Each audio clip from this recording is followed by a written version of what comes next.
కీర్తన 83వ అధ్యాయం 5వ వచనం. వారు ఏం చేస్తారంట? ఏక మనసుతో ఆలోచన చేస్తారంట. నీకు విరోధముగా ఏం చేస్తానంటే ఒక ఆలోచన చేస్తానంటే ఏంటి ఆలోచన అంటే అక్కడ రాయబడిన మాట ఏముందంటమ్మా? అక్కడ నిబంధన చేస్తున్నారంట. విరోధముగా ఏంటా విరోధంగా చేసే నిబంధన? చూడు, 4వ వచనం ఇప్పుడు బాగా అర్థమైంది. వారు ఇశ్రాయేలు పేరు ఇకను జ్ఞాపకమునకు రాకపోవునట్లు జనముగా నుండకుండా వారిని సంహరించుదు రండి అని చెప్పుకొనుచున్నారు. తలపైకి ఎత్తండమ్మా. ఏంటంటే దేంట్లో ఉందంటే ఏక మనసు. వీళ్ళకి ఏక మనసుతో ఆలోచన చేస్తానంట. ఒక నిబంధన దేవుడు విరోధంగా చేశారంట. ఏంటా నిబంధన అంటే ఇశ్రాయేలు అనే పేరు కానీ ఆ జనాంగం కానీ ఏంటంట ఉండకుండా, వినండి, ఏంటంట ఉండకుండా ప్రేమికులారా చేద్దుము సంహరిద్దుము రండి అని చెప్పుకున్నారంట. బా, దేంట్లో ఉందంటే వీళ్ళకి ఏక మనసు. ఇశ్రాయేలు పేరు ఆ జనం అసలుకైనా భూమి మీద ఉండకూడదు, వారిని ఏం చేద్దాం? సంహరించేద్దాం రండి అని చెప్పుకున్నారంట. ప్రేమికులారా తలపైకైతే నాకెళ్ళి చూడండి ఒకసారి, శ్రద్ధగా వినాలి. ఇశ్రాయేలు ప్రేమికులారా దేశం ప్రపంచంలో చాలా చిన్నదండి. ఉన్న దేశాలన్నింటిలోకెల్లా చిన్న దేశం అంటూ ఏదైనా ఉంది అంటే ఏంటంట ఇశ్రాయేల్ దేశం. చుట్టూ 22 అరబ్ కంట్రీస్ ఉంటాయి, గల్ఫ్ కంట్రీస్ ఉంటాయి. దేని చుట్టూ? ఇశ్రాయేల్ చుట్టూ. ఈ రోజు వరకు న్యూస్లో ఎవడో ఒకడు వస్తారు దాని మీద. దేని మీదకి? ఎవరో ఒకరు ఇంటర్నేషనల్ న్యూస్లో చూస్తే ఎవరో ఒకరు ఆ దేశం మీదకి ఏంటంట యుద్ధానికి రావటం, యుద్ధం చేయటం. ఎందుకు చేస్తున్నారు అని ఆలోచన చేస్తే వారికంట వీరి భూభాగం వారికి అడ్డుగా ఉందంట. ఎంత చిన్న భూభాగం వీరికి ఎట్టుందంట? అడ్డుగా ఉందంట. ఆ అడ్డు తొలగించుకోవడానికి, అది కూడా మా దాంట్లో కలుపుకోవడానికి ఇప్పటికి ఇశ్రాయేల్ మీద ఒక మాట చెబుతా, ప్రపంచంలో ఏ దేశం మీదకి రానంతగా ఈరోజు వరకు ఇశ్రాయేల్ దేశం మీదకి ఎంతమంది వస్తున్నారు. దేని మీదకి? మన ఖమ్మం పట్టణం అంత ఉండదు. ఏది? ఇశ్రాయేల్ దేశం మన ఏంటంట ఖమ్మం పట్టణం అంత ఉండదు. దాన్ని ఏం చేయడానికంట నిబంధన చేశారంట. అందరూ ఏక మనసు కలిగి ఏం చేశారంట? ఆలోచన చేశారంట. చేసి ఏం చెప్పాలి? అసలు ఉండకూడదు, ఆ పేరు ఉండొద్దు, ఆ జనాలు ఉండొద్దు. మీరు ఇంటికి వెళ్ళాక మీకు చిన్న అసైన్మెంట్ చెప్తా. 17 మంది జాతుల వారు దాని మీదకి వచ్చారంట. ఎంతమంది అంట? దాంట్లో మీరు రాసుకుని ఎంతమంది ఉన్నారు కౌంట్ చేసుకుని మీకు అర్థమైంది. ఒక్కరిద్దరు కాదండి, ఎంతమంది అంట? 17 జాతుల వారు, 17 దేశాల వారు. ఎందుకు ఆ దేశం మీద అంత అంటే తలపై గత నాకు చూడండి ఒకసారి. ఇశ్రాయేల్ అనే పేరు అసలు ఎవరు పెట్టారండి? Very good. ఎవరు పెట్టారంట? యాకోబు దేవుడు ఏం చేశాడు? గెలిచివాడు అని అర్థం. పోరాడి ఏం చేసిన వాడంట? గెలిచినవాడు. ఇప్పుడు దేవుడు పెట్టినటువంటి ఆ పేరు ఈరోజు దేశంగా పిలువబడతా ఉంటే ఎవరో పెట్టలే ఆ పేరు. ఈరోజు ఖమ్మానికి ఎవరో పేరు పెట్టుండొచ్చు, ఉట్టిగా రాలేదు దీనికి ఏదో పేరు. అంతకుముందు దీన్ని ఏమని చెప్పాలా? దీన్ని ఏమనేటోళ్ళు? ఖమ్మం మెట్టు అనేటోళ్ళు. ఇంకా దీన్ని ఏమన్నా చెప్పాలా? పోరాటాల గడ్డ అనేటోళ్ళు అంటే దేన్ని? ఖమ్మాన్ని. ఎవరో ఒకరు ఒక పేరు పెట్టుండొచ్చు. ఈరోజు ఏదో ఒక దేశానికి కానీ ఏదో ఒక ఊరికి కానీ ఏదో ఒక గ్రామానికి కానీ దానికి ఒక పేరు ఉందంటే దాని స్వయంగా ఏం రాలేదు, దాని వెనకాల ఎవరో ఒకరు దానికి ఏం చేసి ఉండొచ్చు? పేరు పెట్టుండొచ్చు. కానీ ఒకే ఒక్క పేరు ఈరోజు యేసయ్య పెట్టింది, దేవుడు పెట్టింది, అదే ఇశ్రాయేల్. గట్టిగా స్తోత్రాలు చెప్పండి ఒకసారి, ఇంకొంచెం బిగ్గరగా హల్లెలూయా. ఇప్పుడు ఆ దేశం ఉండకుండా చుట్టూ ఉన్నటువంటి 22 అరబ్ కంట్రీస్ వారు ఇప్పటికీ పోరాడుతూ ఉన్నారు. ఇంకోటి చెప్పనా? గల్ఫ్ కంట్రీ పోతే వాళ్ళ మ్యాప్లో ఇశ్రాయేల్ అనే దేశం పేరు ఉండదు, పాలస్తీన్ అనే పేరు ఉంటుందంట. ఎందుకంటే నచ్చదు వాళ్ళకి. ఎవరు ఉండొద్దని? వాళ్ళ ప్రపంచం వాళ్ళ గ్లోబులో మీరు ఒక కొట్టి చూసినా వాళ్ళ దాంట్లో పాలస్తీన్ అనే పేరు ఉంటుంది కానీ ఇజ్రాయెల్ అనే పేరు ఉండదంట. అంత కోపం ఎవరంటే? ఇజ్రాయేలీలు అంటే. ఎంతమంది వచ్చినా ఎవరు వచ్చినా తల్లపైకి అతను ఒకసారి ప్రభు మరలా భూమి మీదకి వచ్చేంత వరకు ఆ దేశం అట్టు ఉండదు అంతే. ఏ దేశం? ఆ దేశం అటు ఖచ్చితంగా ఏంటంటే ఎందుకంటే కడవరి దినాల్లో జరగాల్సిన అనేక సంగతులు యెరూషలేములో జరుగుతాయి రేపు ప్రభు వచ్చినప్పుడు. అవి జరగటానికి యెరూషలేము ఖచ్చితంగా ఉండి తీరుతుంది. ఎంతమంది మట్టు పెట్టడానికి వచ్చిన మట్టు కూడా కొనిపోయారు, కానీ ఆ దేశాన్ని ఈరోజు వరకు ఎవరు మట్టి పెట్టలేకపోయారు. ఎందుకు? వాళ్ళకి 1948లో వచ్చిందంట. ఏమొచ్చిందంట? ఇండిపెండెన్స్. మనకి 47లో వస్తే వాళ్ళకి ఏంటంట? అప్పటి నుంచి పోరాటాలు ప్రేమిట్లారు. అప్పటి నుంచి ఈ రోజు వరకు ప్రేమిట్లారా ఆ దేశం మీద ఈ రోజు వరకు ఏంటంట? యుద్ధాలు జరుగుతూనే ఉన్నాయి. ఆసాపు గ్రహించాడు. ఆ రోజుల్లోనే కాదు, ఈ రోజు వరకు అదే పరిస్థితి ఇశ్రాయేల్ దేశం. కానీ ఇశ్రాయేల్కి దేవుడు వాగ్దానం చేశాడు. వారి పక్షంలో ఎన్ని యుద్ధాలు చేశాడు మనందరికీ తెలుసు. ముందుండి ప్రేమిట్లారా కార్యాలు జరిగించడం మనందరికీ తెలుసు. కానీ ప్రేమిట్లారా వారు ఎంత చేసిన ఇప్పుడు అంటాడు ఆసాపు ఒక మంచి ప్రార్థన చూడండి ఒకసారి, మంచి మాట. ప్రేమిట్లారా 16వ వచనం ఒకసారి, 83 16వ వచనం. ఇట్లుంటే ఆసాపు ప్రార్థన చేస్తున్నాడంట. ఏమని? యెహోవా వారు నీ నామం వెతుకున్నట్లు వారికి పూర్ణ అవమానము కలుగజేయుము. చాలు చాలు చాలు. ఏమని ప్రార్థన చేస్తున్నాడు అయ్యా? ఏమని ప్రార్థన చేస్తున్నాడు? అయ్యా నీ నామం వారు ఎత్తుకున్నట్లు వారికి పూర్ణ అవమానం ఏంటంట కలుగజేయమని ప్రార్థన చేస్తున్నాను. తలపైకి ఎత్తండి ఒకసారి. దీని అర్థం చెప్పండి. మీకు అందరికి అర్థం కావాలంటే ఈ విషయం చెప్తా వినండి. వాళ్ళు ప్రేమికులారా అనుకున్నటువంటి విరోధంగా చేసినటువంటి ఆలోచన ఏదైతే ఉందో ఆశా పెరిగి ప్రభువా వారు నీ నామాన్ని ఎతకాలి, వెతికి వారికి ఏం కాదు పూర్ణ అవమానం వారు కలగాలని ప్రార్థన చేశాడు అని అంటే శత్రువులకి ఎలాంటి ఆలోచన రావాలి చెప్పాలా? అసలు వీరి వెనకాల ఉంది ఎవరు? అసలు వీరి వెనకాల ఉన్నది ఎవరు? వీళ్ళ బలం ఎవరు? అసలు వీళ్ళ శక్తి ఎవరు? అసలుకి వీళ్ళకు ఉన్నటువంటి ఏంటంట ఆ పవర్ ఎక్కడి నుంచి వస్తుందని ప్రేమికులారా ఆ వెతికే క్రమంలో అది నువ్వని తెలుసుకోవాలి. తెలుసుకున్న మరుక్షణం వారికి పూర్ణ అవమానం కలగాలని అర్థం. సోదరాలు చెప్పండి ఒకసారి ఇంకొంచెం బిగరగా.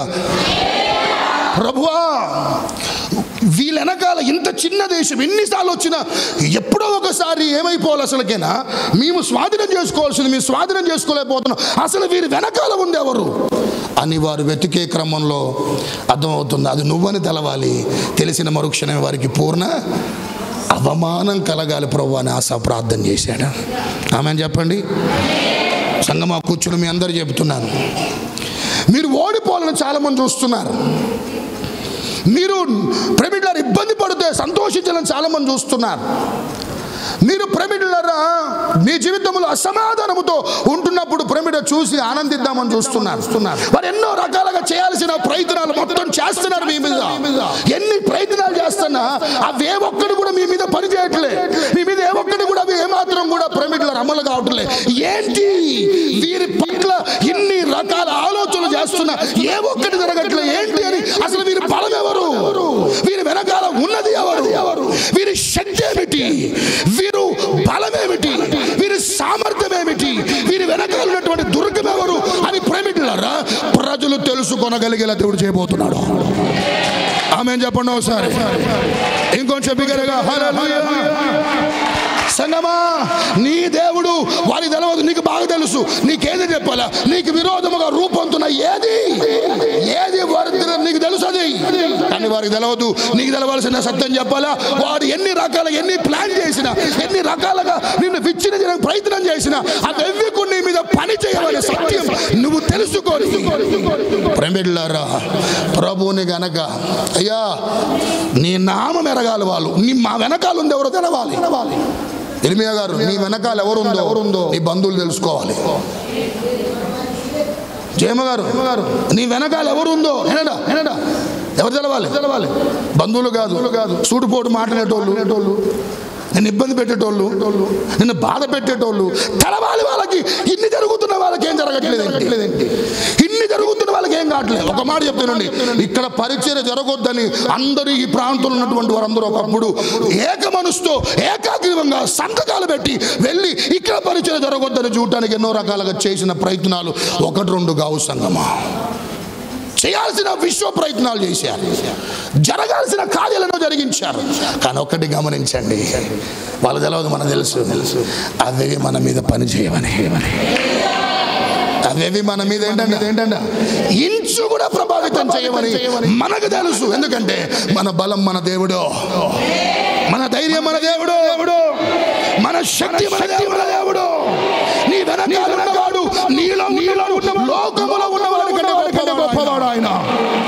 నీలో ఉన్నవాడు సర్వశక్తిమంతుడు, నీలో ఉన్నవాడు సమర్థుడు, నీలో ఉన్నవాడు లోకాన్ని జయించినవాడు, నీలో ఉన్నవాడు పాపమును జయించినవాడు, నీలో ఉన్నవాడు సర్వశక్తి కలిగినటువంటి దేవుడు, సమస్త మీద అధికారము కలిగినటువంటి వాడు.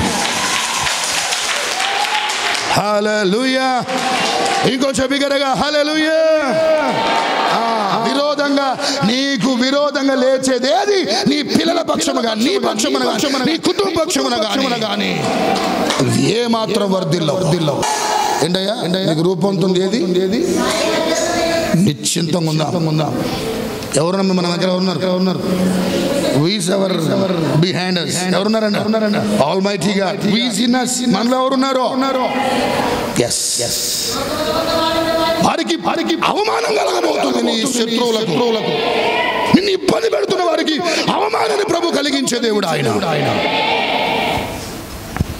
అయితే దయచేసి గమనించండి, నువ్వు కృంగిపోతే, పరిస్థితులు బట్టి భయపడిపోతే, ఏదో జరిగిపోయింది ధైర్యపడితే గమనించాలి, నువ్వు వాడిని గెలిపించిన వాడు అవుతావు. ఎవరిని? అపవాదిని గెలిపించిన అపవాదిని గెలిపించిన వాడు అవుతావు. నీ పరిస్థితులు ఎలా ఉన్నప్పటికీ కూడా ఆ పరిస్థితులన్నీ కూడా నీ కొరకు, నీకు అనుకూలంగా మార్చగలిగే దేవుడు నీకున్నాడు అన్న ఒక ఆలోచనతో స్తుతించు. ఆ పరిస్థితుల్లో కూడా మరింత నిశ్చయంగా ఉండు, మరింత పుంజుకో. దేవుడు సన్నిధానములో ఆయన సన్నిధి శక్తి చేత మరింత నడిపించబడు. చెబుతున్నాను సంగమా, గమనించండి, ఈ రోజు నీ ముందున్నటువంటి ప్రేమికుల నేను బాధ పెట్టేవారు అందరూ కూడా పూర్ణ అవమానం కలగబోతా ఉంది. ఆమేన్ చెప్పండి ఒకసారి. అది జరిగిందా? ఇశ్రాయేలు పట్ల ఇప్పటికీ జరుగుతుంది. ఇప్పుడు జరగదా? జరిగింది.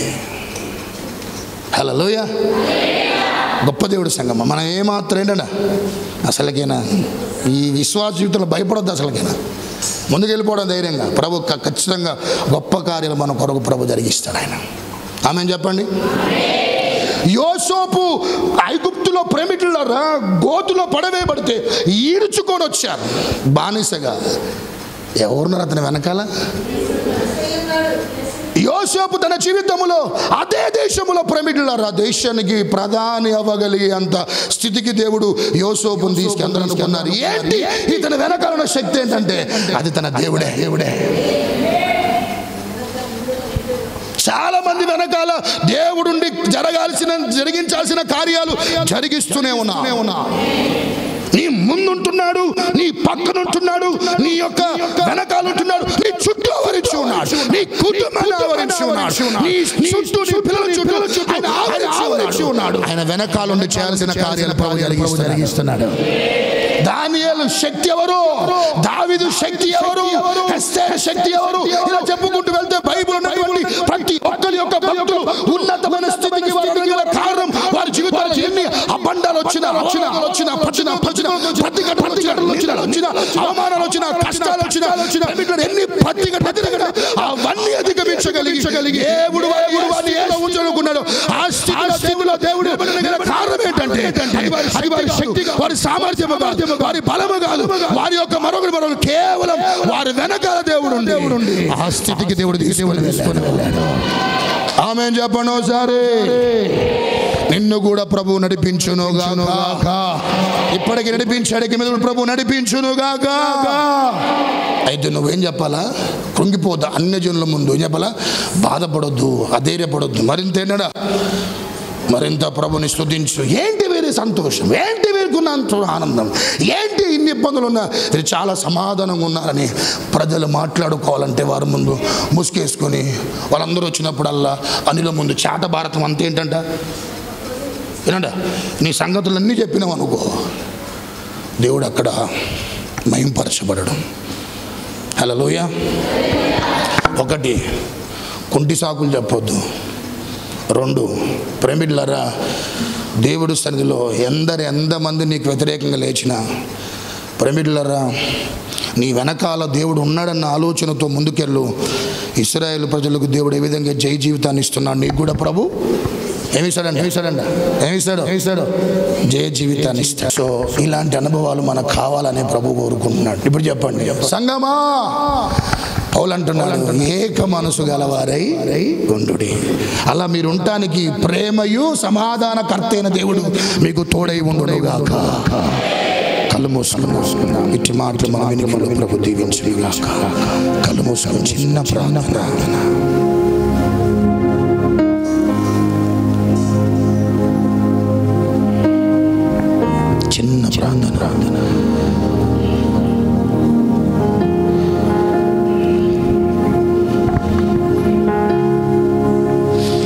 సంఘానికి ఎందుకు ఏక మనసు ఉండాలి? సంఘము ఉంటున్న మన ప్రాంతానికి ఒక మాదిరికరంగా ఉంటానికి,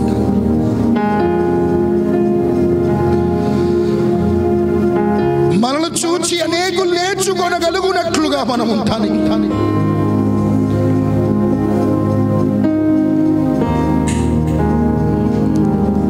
ప్రార్థన చేసుకుని స్వరక్తం ఇచ్చి సంపాదించుకున్న సంఘం ఈరోజు ఉండవలసిన దాంట్లో లేదు ఏక మనసు. ఉండకూడని వాటిలో ఏక మనసు ఉంది ఈరోజు. అక్కడ పరిశుద్ధాత్మ ఉండడు సంగమా. ఆ కుటుంబాల్లో పరిశుద్ధాత్మ ఉండడు. ఆ వ్యక్తి జీవితంలో పరిశుద్ధాత్మ సంరక్షణ ఉండదు.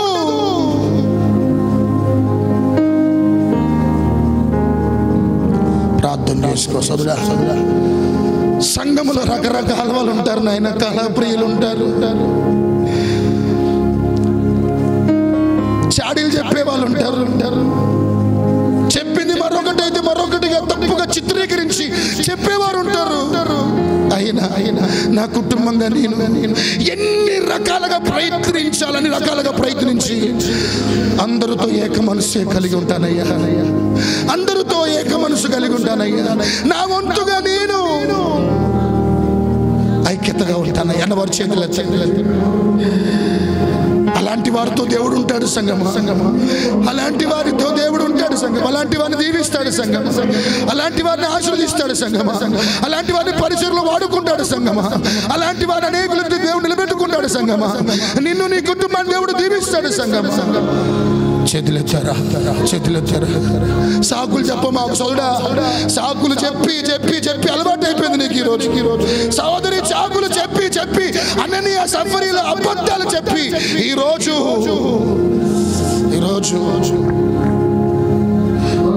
ఒక పక్క నష్టం జరుగుతున్నా ఇకనైనా ఆలోచన గ్రహింపు నీకు రావట్లేదా? ఈ సాకులు చెప్పేవారు ఎవరు? పరలోకపు విందులో పాల్గొనరు సంఘము. ఆ రాజ్యములో 7 ఏళ్ల రాజ్యం, ఆ 7 సంవత్సరాల విందులో పాల్గొనలేరు ప్రేమికులారా.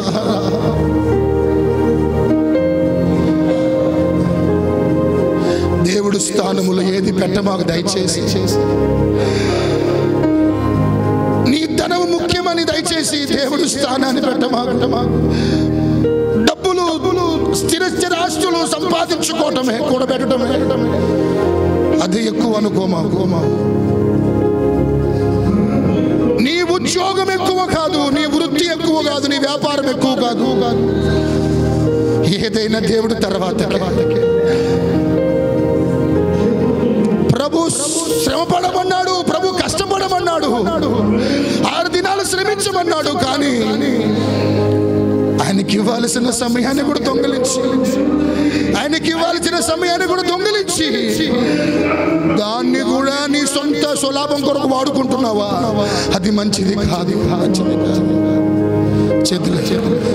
చేతులెత్తారా? ప్రార్థన చేయబోతున్నాను. అయ్యా, ఏక మనసు ఉండాలి. ఆ మనసు దయచేయండి. అందరు చేతులు ఎత్తండి, అందరూ చేతులు ఎత్తండి. సంఘం అందరూ చేతులు ఎత్తండి. ఏక మనసు నాకు ఉండాలయ్యా, ఏక మనసు నాకు ఉండాలి, ఏక అభిప్రాయం, ఏక ఐక్యత నాకు ఉండాలయ్యా తండ్రి. కుటుంబంగా భార్య భర్తల మధ్యలో ఏక మనసు, భార్య భర్తల మధ్యలో ప్రభువా పిల్లల మధ్యలో ఏక మనసు, సేవకులకి సంఘానికి ఏక మనసు, విశ్వాసులకి ఏక మనసు. ఇది సంఘములో ఉండునుగాక, ఇది సంఘములో నెరవేర్చబడునుగాక. ఒక్కొక్కరిలో తగినట్లుగా నడిపించబడగలిగే కృప మీ ద్వారా మేము కలిగి ప్రతి దినము నడిపించబడునుగాక నాయన. అలా ఉన్నప్పుడు మా వెనకాల ఎవరున్నారని అన్యులు వెతుక్కుంటూ వచ్చి మారుతారయ్యా. నిన్ను ఎరగని వారు, మమ్మల్ని దూషిస్తున్న వారు, మమ్మల్ని మా ప్రభువు అవమానిస్తున్న వారు, వీరి వెనకాల ఉన్న వారు ఎవరు అని నీ నామమును ఎత్తుక్కుంటూ వస్తారు. వారందరికీ పూర్ణ అవమానం కలిగింది నాయన. ఎంత మంచి దేవుడవయ్యా. ఏక మనసు కావాలయ్యా. పౌలు బ్రతిమలాడాడు, ఉదేకియా శుద్ధికే బ్రతిమలాడుచున్నాడు. ఏక మనసు నీ ద్వారా ప్రభు రాజ్యం విస్తరించునుగాక, మన కుటుంబాల ద్వారా ప్రభు రాజ్యం విస్తరించునుగాక. సువార్తకు మనమందరము కూడా సాధనములుగా ఉందుముగాక. సువార్త నిమిత్తమై మనమందరము కూడా వెనకంజ వేయక ముందంజలో ఉందుముగాక. అలాంటి ఏక మనసు మాకందరికి దయచేసి ప్రేమ సమాధానము కలిగి ఉన్న మా ప్రభువాని కృప అందరికీ తోడగించి మీరే మహిమ పొందమని యేసు నామములో అడిగి వేడుకుంటున్నాను తండ్రి. ఆమేన్.